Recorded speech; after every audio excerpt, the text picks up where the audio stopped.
Shalom, salam sejahtera. Renungan malam seiman yang ditulis oleh Dr. Kathleen Wijaya Kuntaraf dan Pendeta Dr. Jonathan Kuntaraf. Judul renungan malam ini adalah Mengasihi Sesama Manusia. Saudara-saudaraku yang kekasih, marilah kita saling mengasihi, sebab kasih itu berasal dari Allah. Dan setiap orang yang mengasihi lahir dari Allah dan mengenal Allah. 1 Yohanes 4 ayat 7. Sementara kita melangkah kepada hubungan yang lebih dalam dengan Allah Bapa yang di surga, maka secara alamiah hati kita akan mengasihi orang lain sama seperti Allah mengasihi kita. Yesus mengasihi orang-orang di sekitarnya sebagaimana Allah mengasihi sesama manusia. Demikian pula Allah memanggil Anda dan saya untuk melakukan hal yang sama. Ayat inti di atas mengajak kita untuk mengasihi orang lain karena orang yang mengasihi itu lahir dari Allah dan mengenalnya dengan sebenarnya. Kasih Allah yang disempurnakan di dalam kita akan dimanifestasikan dengan jalan mengasihi sesama manusia. Inilah inti dari Alkitab, yaitu perlunya kita untuk mengasihi orang lain dengan tidak mementingkan diri kita sendiri. Banyak yang berpendapat bahwa bentuk tertinggi dari kerohanian orang Kristen adalah menyerahkan segala bentuk kepelesiran dan hubungan dengan sesama manusia agar dapat menyerahkan seluruh kehidupan dalam hubungan dengan Allah saja.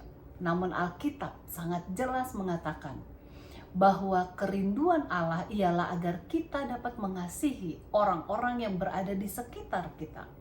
Jadi kita mendemonstrasikan kedalaman kasih kita kepada Allah melalui kedalaman kasih kita kepada orang lain.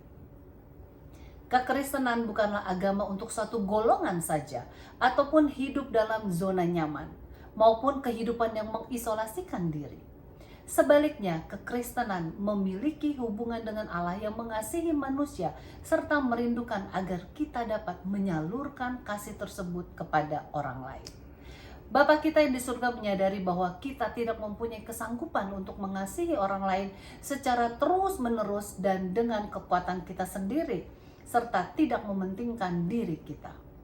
Tuhan mengetahui bahwa tanpa Bapa surgawi, kita itu adalah orang yang mementingkan diri, orang yang sombong, dan orang yang penakut serta tidak konsisten. Hanya Allah kita sajalah yang mempunyai kesanggupan untuk mentransformasikan kehidupan kita karena kasih-Nya kepada kita bila kita mau membukakan hati kita dan mengizinkannya untuk mengubah hati kita agar dapat melakukan perkara yang lebih baik.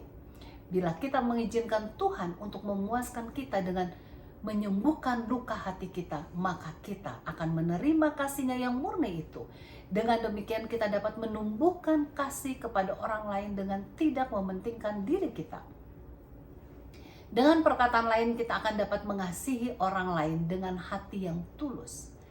Segala kepentingan diri maupun kesombongan akan dibuang oleh karena kasih karunia Allah yang bekerja di dalam hati kita. Sebab itu kita perlu lebih banyak berdoa dan merenungkan sabda Allah yang akan memberikan pengaruh kepada kehidupan kita. Dengan demikian kita akan mengetahui prioritas yang penting dalam kehidupan kita ini, yaitu untuk mengasihi Allah dan sesama manusia. Kiranya renungan ini akan menjadi pengalaman kita masing-masing dalam kehidupan kita. Tuhan Yesus memberkati.